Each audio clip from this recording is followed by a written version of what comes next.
scan. Kaya no, scan tuloy. Or tama, yung full scan ng inyong antivirus.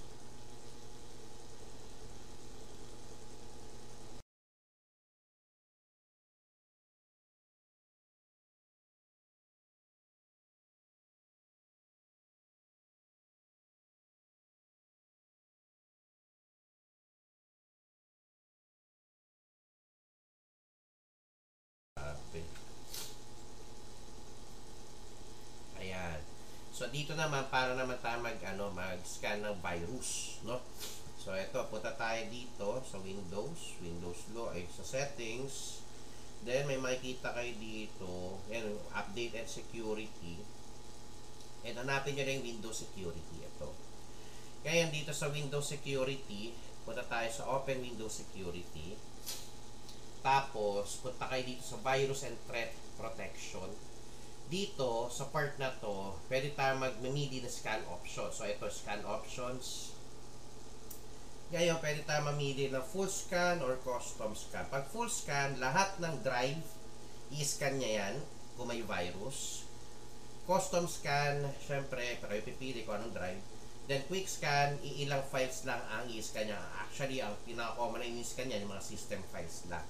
So, kung gusto natin na talagang full protection, or full scan natin siya, full scan syempre, no? Then scan now.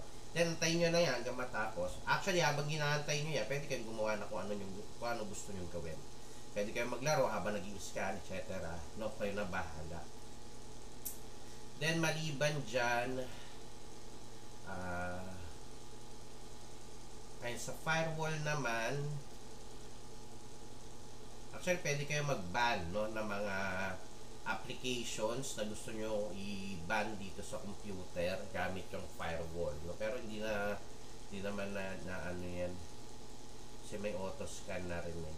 Ayan, yan lang naman, no, regarding do sa maintenance, no, ng ating computer. At syempre yung mga yon, yung pinakita natin ngayon, dapat tawag dito is talagang gagawin nyo siya kasi yun yung maintenance or common maintenance na ginagamit natin pagdating sa ating computer. At syempre, bilang owner ng computer, responsibility natin na mapanatili yung mismo lagay ng inyong computer na maayos or ma-optimize yung inyong computer, no? So yan lang naman, no, regarding sa maintenance din.